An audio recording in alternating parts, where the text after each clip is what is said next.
Shortly after last year's convention, I received a number of letters from students at the Louisiana Center for the Blind.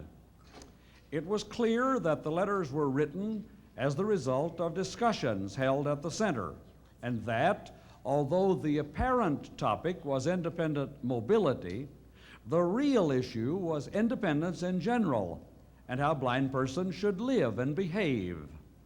I want to share those letters with you, then tell you how I answered them, and finally say a few things about what I think independence really is. The letters are all dated July 23rd, 1992. Here's a composite of them.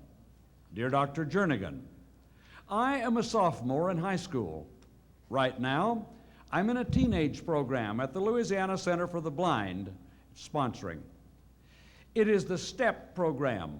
That means summer training and employment project. We're allowed to get jobs and make money as well as have classes.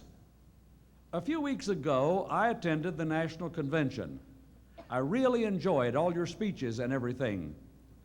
People noticed that you and Mr. Maurer walked sighted guide sometimes. I interrupt to call to your attention here the almost code word use of the term sighted guide. Not walking with a sighted guide or walking with a sighted person or holding the arm of a sighted person, but walking sighted guide. This makes it clear that the concept of sighted guide has been the topic of considerable conversation. But back to the letter. And we thought you all would never walk sighted guide because you all are so highly involved in the NFB. I never thought sighted guide was okay until then, so why did you all use sighted guide? I know there are many reasons why this might be. We discussed this in one of our talk times and came up with one reason this might be. We know that you all have to be at meetings all the time, and it would be faster if you would use sighted guide. I interrupt again to say two things. One, the Louisiana Center for the Blind is doing a splendid job, and that's not why I'm bringing this matter up. And second, I want to call your attention to the use in the following sentences of the depersonalized it. Now, back to the letter. I'm sure you don't use it so much that you lose your cane travel skills. I am not trying to say this is wrong. I was just wondering why you do this. Someone brought up that if we, as the people being trained at the moment, were caught using sighted guide, they would fuss at us. And I realize that you are not the one in training, so it is not wrong. We couldn't use sighted guide because we might want to use it more than the cane if we use too much of it. Yours truly. Here's a second letter. During this past convention in North Carolina, some of us noticed that you did not walk with a cane. I do not understand this at all. I can understand that you have to be in many places in a short amount of time at the conventions, and that might be the reason you went sighted guide.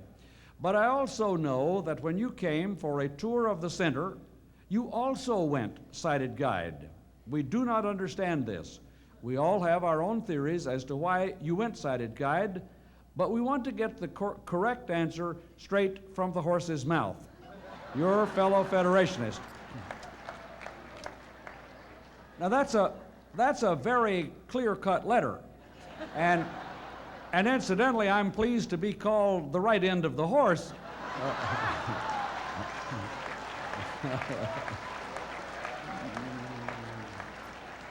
I am not always that fortunate. Here is the last of the three letters.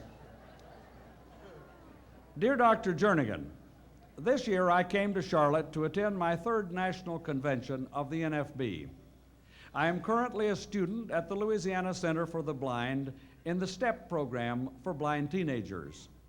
This program stresses cane use, braille literacy, employment readiness, and self-confidence based on achievement. While at the convention, I heard from a friend that you were never actually seen using your cane. I discussed this with a group of friends, and it was decided that you most likely had many places to go and had to get to them quickly. This made sense, and the question seemed settled.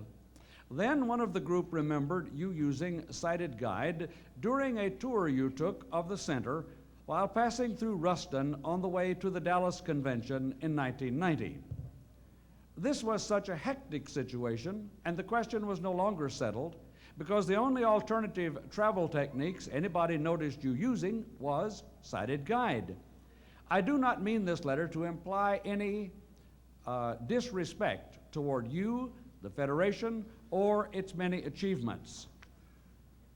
If the Federation had not pushed so hard for independence for the blind, I would have no grounds on which to write this letter. It is because of my own personal convictions about independence that I ask why the figurehead of the NFB is not himself using the alternative techniques that his student Joanne Wilson has been teaching for nearly 10 years in Ruston. I would prefer to end the letter on a positive note. I realize that you are responsible for the training I am currently receiving, and I am grateful for it. I am not implying that you have no cane skills, because I do not honestly know.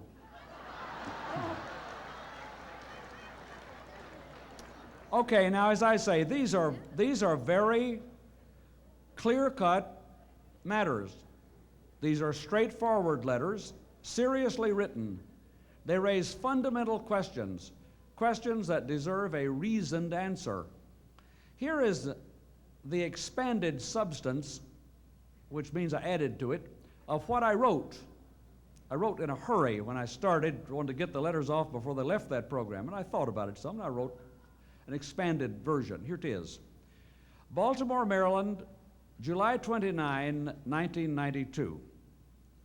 Under date of July 23rd, 1992, the three of you wrote to ask me why I didn't travel alone with a cane during the National Convention in Charlotte, and why, on a visit to the Louisiana Center in 1990, I took a sighted person's arm instead of walking alone with a cane. I appreciate your letters and will tell you why I do what I do. In the first place, let us assume that I didn't have any cane travel skills at all. This might be comparable to the situation of a parent who had no education, but dreamed of an education for his or her child. That parent might preach the value of education and might work to send the child to high school and then to college. The parent might, though personally uneducated, feel tremendous satisfaction at the learning and accomplishments which his or her effort had made possible. In such circumstances, what attitude should the child have toward the parent? The child might be critical of the parent for his or her poor grammar and lack of education, and might even be ashamed to associate with the parent. Or the child might feel gratitude for the sacrifice and the work that had made the education possible. This is not an apt analogy, since I have perfectly good cane skills, but it has elements of truth about it. When I was a child, there were no orientation centers or mobility training. The only canes available were the short, heavy wooden type, and we youngsters associated carrying a cane with begging, shuffling along, and being helpless. It wasn't until I finished college and had taught for 4 years in Tennessee that I first carried a cane. It was made of wood and had a crook handle. I might also say that it was longer than most of those in vogue at the time, 40 inches. I started using it in 1953, just before going to California to work at the newly established State Orientation Center for the Blind. The center had been in operation for only a few months and had enrolled only 4 or 5 students by the time of my arrival. In those days, the California Center was using 42-inch aluminum canes. They were a tremendous improvement over the 40-inch wooden cane that I'd been carrying, and I immediately adopted the new model. Even so, it seemed that something better was needed. I worked with the person who had been employed as the travel teacher, and we experimented with different techniques and canes. In the mid-1950s, the solid fiberglass cane was developed. It was first made by a blind man in Kansas, but we at the California Center popularized it and brought it into general use. We also worked to improve the tip. It's the one we still use with some variation. Our students received intensive training, those with any sight using blindfolds, or as we called them, sleep shades, and our students and graduates were identifiable in any group of blind persons because of their competence and their ease in travel. Since they had enjoyed the benefit of our study and experimentation, as well as intensive instruction and the time to practice, many of them probably became better travelers than I, and I felt pride and satisfaction in the fact we were advancing on the road to freedom and independence. In 1958, I went to Iowa as director of the State Commission for the Blind. And I carried with me the experience and the knowledge I'd acquired in California, plus a 48-inch fiberglass cane and a head full of new ideas and hopes for the future. I hired a young sighted man who had no experience at all with blindness and spent several days giving him preliminary instruction in mobility using blind techniques. First, I had him follow me all over Des Moines, watching me use the cane while crossing streets and going to various places. Then he put on sleep shades, and I worked with him to learn basic skills. Next, I sent him to California for 3 or 4 weeks to gain further experience and to compare what I had taught him with what the California Center was doing. Finally, he came back to Des Moines, and I spent several more weeks working with him until, though sighted, he could, under blindfold, go anywhere he wanted safely and comfortably using a cane. During all of that time, I worked with him on attitudes.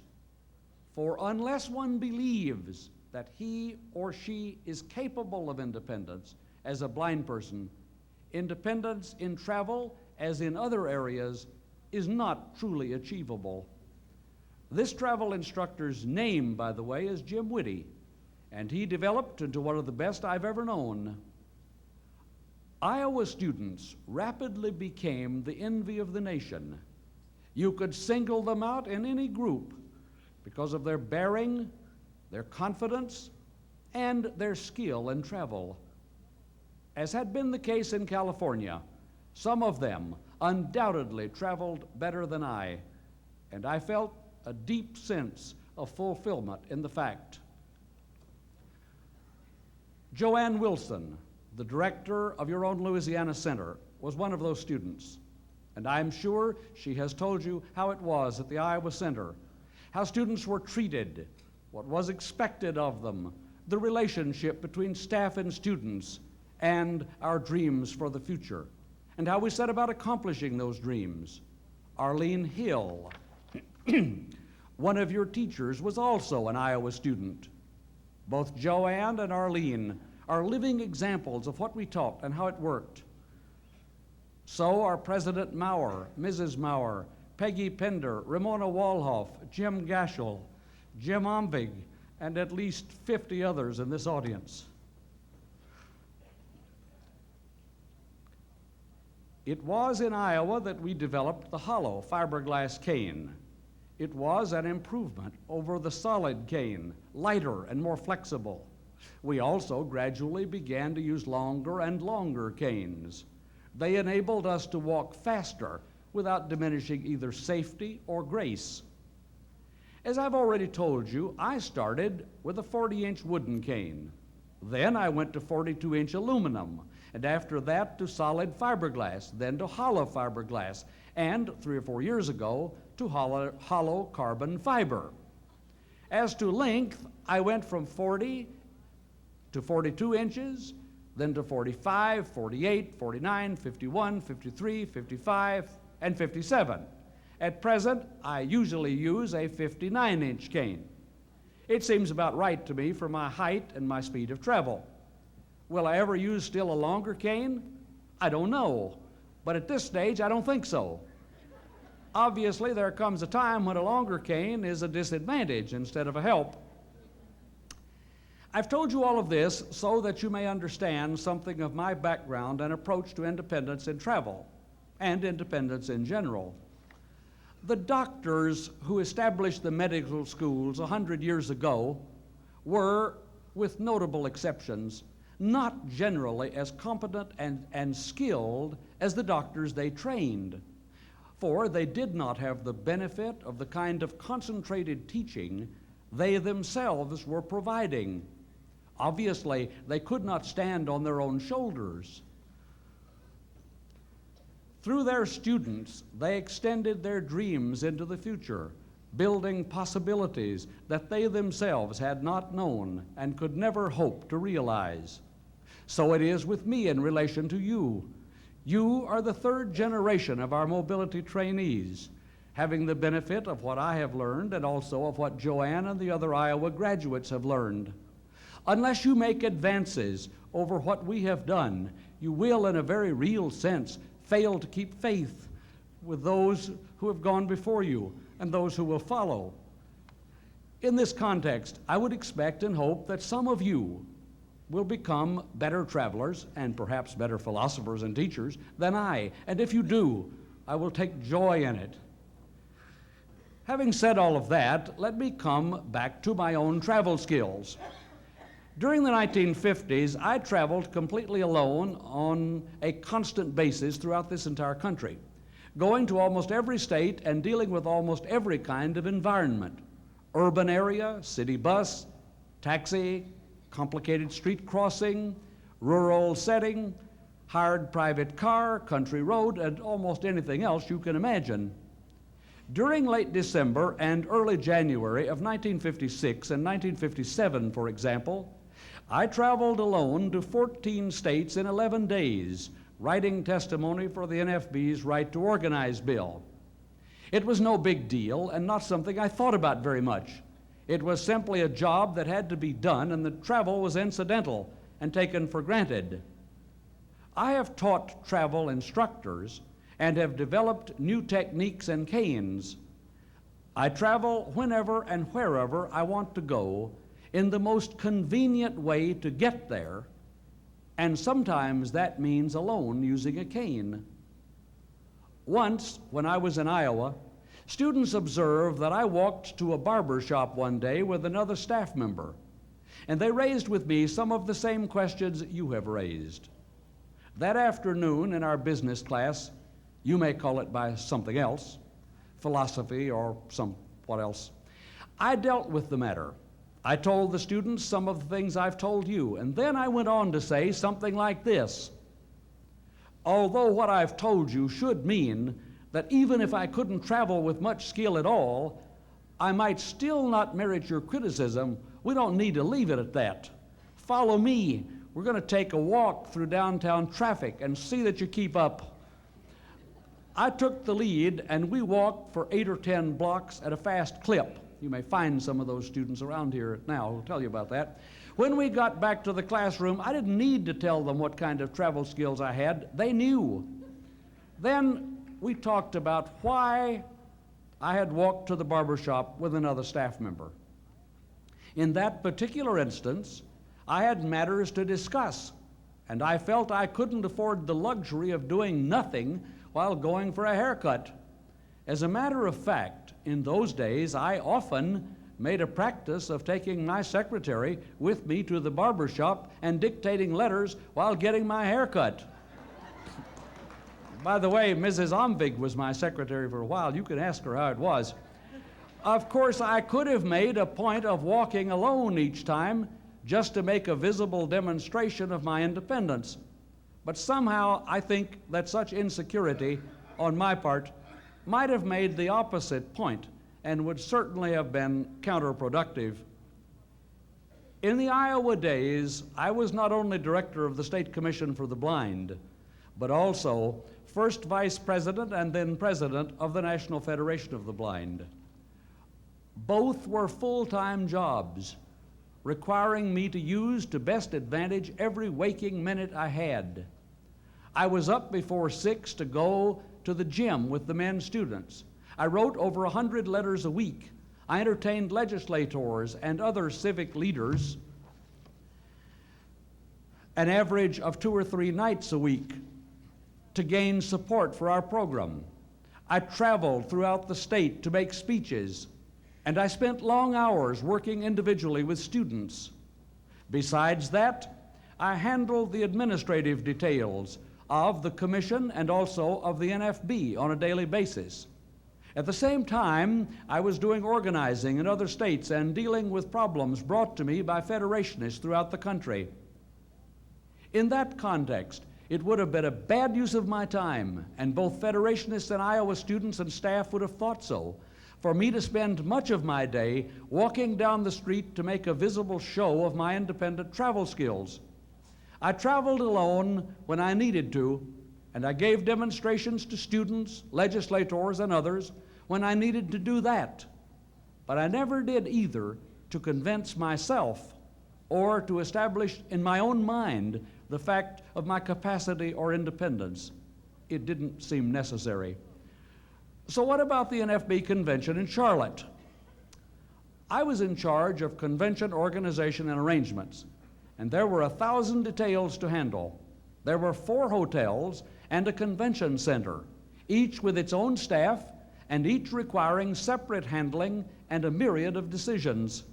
Sometimes I had not only 1, but 2 or 3 people with me as I went from place to place, talking about what had to be done and sending this person here and that person yonder. Even so, I might, you may say, have refused to take the arm of one of the persons with me and used my cane to walk alone. But for what reason? When a blind person is walking through a crowd or down a street with somebody else and trying to carry on a meaningful conversation, it is easier to take the other person's arm. This is true even if you are the best traveler in the world and even if both of you are blind.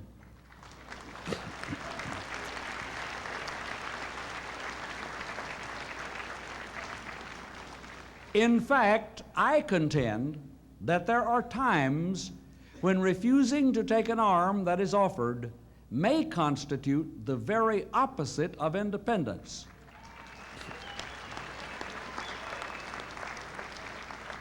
If, for instance, you are a blind person accompanying a sighted person through a busy restaurant closely packed with tables and chairs, do you create a better image of independence by trying to get through the maze alone with the sighted person going in front of you and constantly calling back, this way, or by simply taking the sighted person's arm and going to the table?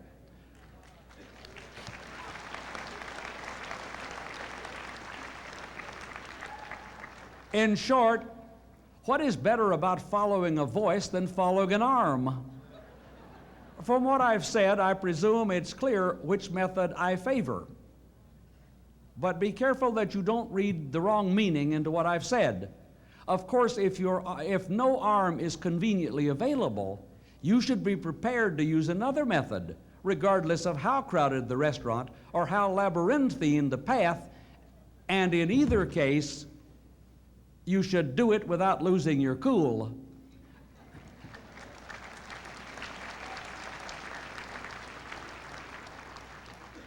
But I'll tell you what alternative is not acceptable in such circumstance. Pretending that you don't want anything to eat and not going at all. That's not acceptable.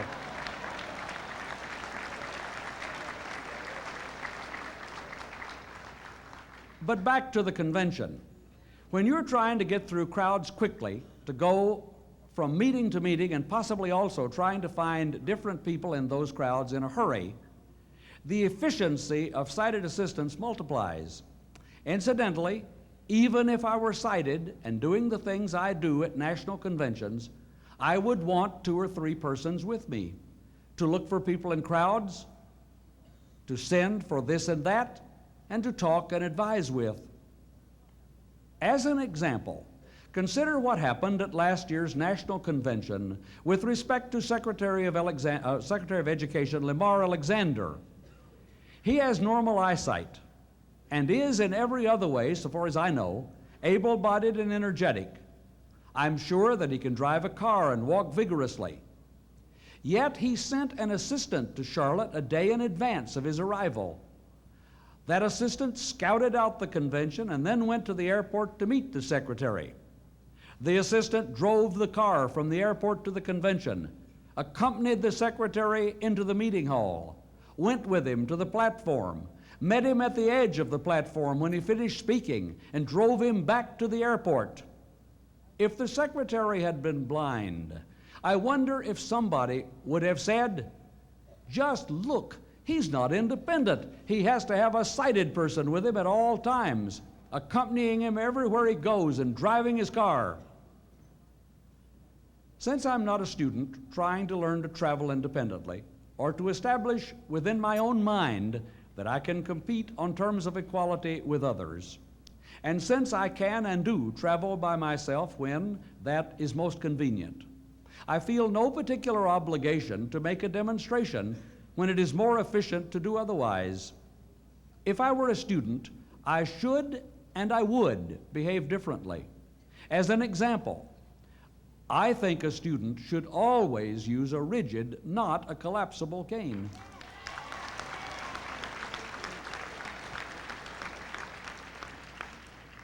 However, even though I think that, I generally use one that is collapsible. Why?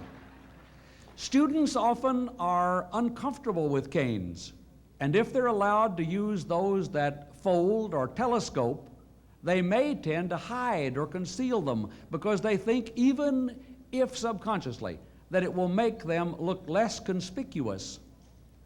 I've carried a cane for so long that I'd feel naked without it, and I always carry one, whether I'm with somebody or not. Because they were so rickety, I refused to carry a collapsible cane until we developed the telescoping fiberglass model. Fiber model. Carbon fiber, not the fiberglass. I pull it to such a tight fit that it doesn't collapse as I use it, and I almost never collapse it unless I'm in close quarters. Again, it's a convenience, and my sense of independence is not so brittle that I think I have to carry the rigid cane to prove to myself or to others that I'm not ashamed to be seen with it or uncomfortable about blindness. When I was teaching orientation classes in California and Iowa, I often said to those in attendance that students at a center tend to go through 3 stages: fear and insecurity, rebellious independence, and normal independence, or FI, RI, and NI. During fear and insecurity, one tends to be ultra cautious and afraid of everything, even if at times putting on a good front. During rebellious independence, one tends to be overly touchy, resenting anybody who attempts to offer him or her any kind of assistance at all, even when the assistance is appropriate and needed. In the rebellious independent stage, one is likely to be a pain in the neck, both to himself or herself and to others. But this is a necessary step on the road from fear and insecurity to normal independence. Unfortunately, some people never get beyond it. Hopefully, one will eventually arrive at the stage of normal independence, with relatively little need constantly to prove, either to oneself or others, that one is capable of independence and first-class citizenship. This means maturity in dealing with condescending attitudes and treatment. And it also means flexibility in accepting or rejecting offers of assistance, kindness, or generosity. Sometimes such things should be graciously or silently taken. sometimes endured, and sometimes rejected out of hand. But the reason should never be because you doubt your own worth, have inner feelings of insecurity, or wonder whether you are inferior because of blindness. Normal independence also means not rationalizing your fear or inability by saying that you're just doing what is convenient and efficient and that you don't feel the need to prove something, when in reality you are just covering up the fact that you're as helpless as a baby. And it means not going so far the other way and being so touchy about your so-called independence that nobody can stand to be around you. It means getting to the place where you are comfortable enough with yourself and secure enough with your own inner feelings that you don't have to spend much time bothering about the matter one way or another. It means reducing blindness to the level of a mere inconvenience and making it just one more of your everyday characteristics. A characteristic with which you must deal, just as you do with how strong you are, how old you are, how smart you are, how personable you are, and how much money you have. These are the goals, and probably none of us ever achieves all of them all of the time. Nevertheless, we are making tremendous progress, and we are farther along the road now than we've ever been. I'm pleased that you wrote me, and I'm especially pleased that you were able to receive training at the Louisiana Center. It is grounded in Federation philosophy, and it is one of the best. You are getting the chance, while you are young, to learn what blindness is really like and what it isn't like. You have the opportunity to profit from the collective experience of all of us, the things we tried that didn't work and those that did. On the foundation of love and organizational structure, which we have established, you can make for yourselves better opportunities than we have ever known, and I pray that you will. The future is in the hands of your generation, and I hope you will dream and work and build wisely and well. Sincerely, and I signed it.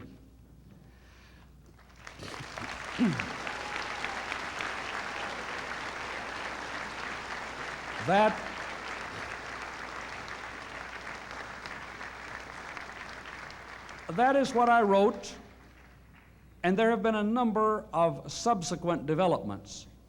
One person, hearing these letters, said, "I can see your point, but don't you think you should try to be a role model?" To which I replied, "I thought that's what I was doing." Then there was the letter I got about a month ago from a person who attended a seminar at the National Center for the Blind last Christmas. She said, in part, "The discussion about the letter from the students at the Louisiana Center for the Blind has stuck with me and helped me in two ways. I no longer feel the deep embarrassment I had been experiencing about being unable to read Braille and having less than perfect travel skills. I remain painfully aware that I could be much more efficient than I am, particularly if I could read and write Braille, but I no longer feel that I am less worthy because of the lack. And by the way, I hope to take care of my deficiencies in that area soon. The discussion also helped me," she continued, "better to appreciate and respect my dad, who was blinded by an on-the-job accident when he was 26. After he became blind, he went to law school, and I have always admired his relatively quick adjustment to blindness. On the other hand, I have always felt somewhat embarrassed that when traveling, he uses a sighted guide the majority of the time. For instance, I was horrified and disbelieving when I heard my dad flew to Alaska by himself to go fishing without his guide dog or a white cane. He has a guide dog, but only used him when he was going to work. I have never seen him use a white cane, although I have just learned that he used one while in his office at work. However, the seminar discussion helped me to understand that everyone's situation differs and that the opportunities available are not uniform. My dad has accomplished a lot. He was an administrative law judge until he retired last month. He is an avid fisherman, and he is as pro-Braille as anybody I've ever met. Now that's what that seminarian wrote to me, and her letter makes a point. It is simply this: we absolutely must not become so rigid and dogmatic about the means and the precise details of achieving independence that we make ourselves and everybody else around us miserable.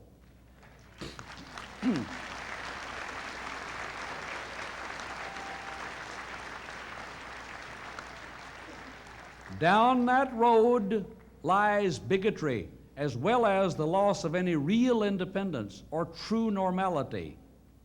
Usually, when I go to bed at night, I read myself to sleep with a recorded book. A few months ago, somebody took me to task for that. The person said something to this effect: you should not read recorded books. You should use Braille. After all, the Federation advocates Braille literacy, and if you use tapes and talking books, you decrease the circulation of Braille from the libraries, and you also set a bad example. What kind of statement are you making? What kind of image are you creating? You have an obligation to serve as a role model. I didn't argue with the person. It wouldn't have done any good. Yes, I use Braille. I'm doing it now. And as you know, I find it helpful. More than that, my life would be poorer without it. But Braille is a means.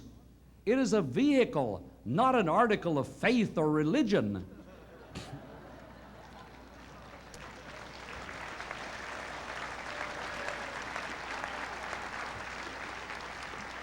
I am conscious of the fact that I have an obligation to be a role model, and I do the best I can to meet the requirements. But the kind of role model I want to be for anybody who cares to see me that way is that of a competent, well-balanced human being, not a caricature.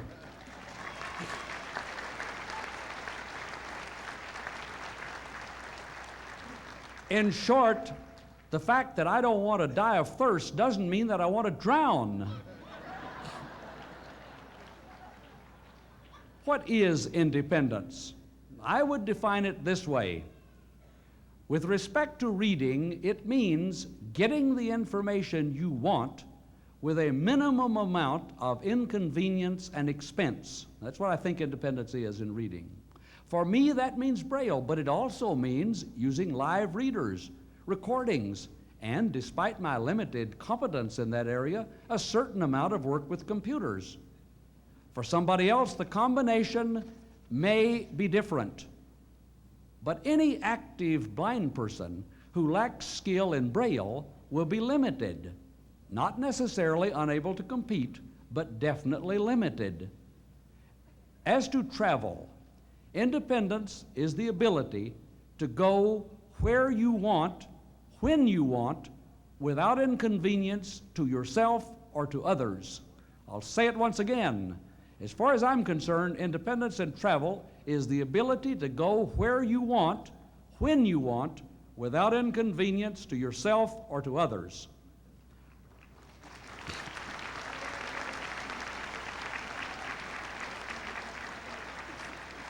If you meet all of that definition, you'll do all right.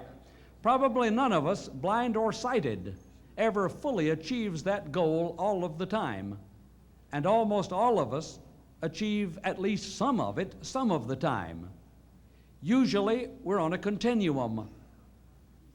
If I couldn't travel by myself without discomfort or great expense, there are times when it would be a real problem.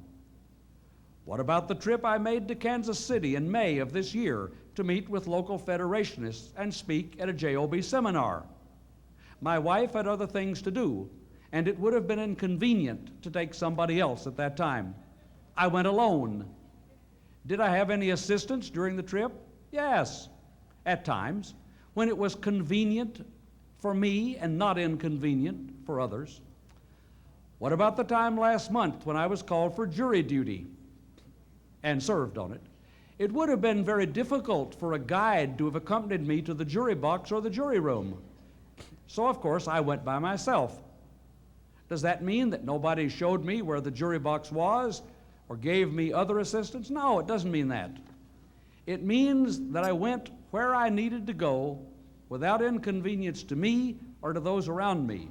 That's what I call independence in travel.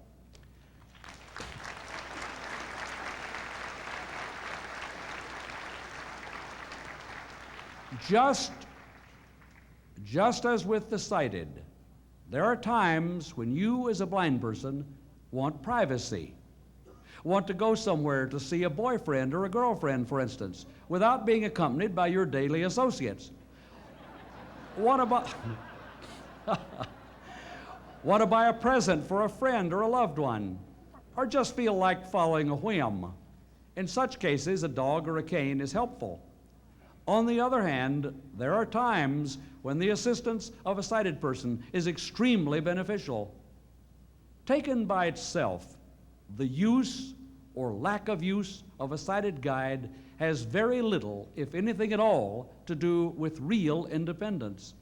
In fact, the whole notion of independence, not just in mobility, but also in everything else, involves the concept of doing what you want, when you want, and doing it without paying such a heavy price, either monetarily or otherwise, that the thing is hardly worth having once you get it or do it.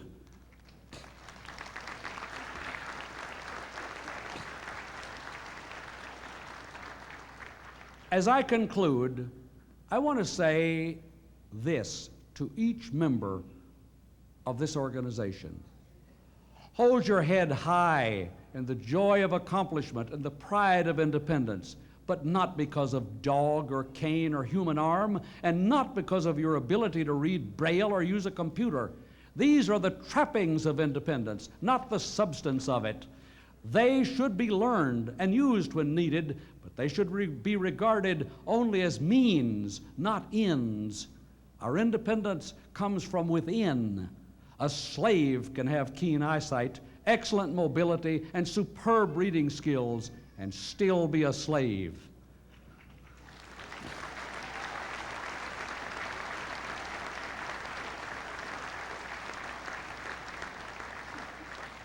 We are achieving freedom and independence in the only way that really counts, in rising self-respect, growing self-confidence, and the will and the ability to make choices. Above all, independence means choices and the power to make those choices stick.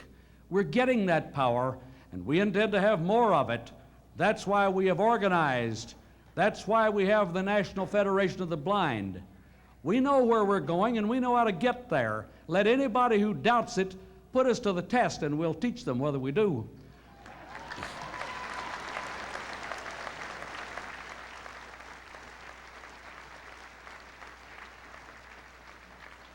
My brothers and my sisters, the future is ours. Let us meet it with joy. Let us meet it with hope. And most important of all, let us meet it together in unity.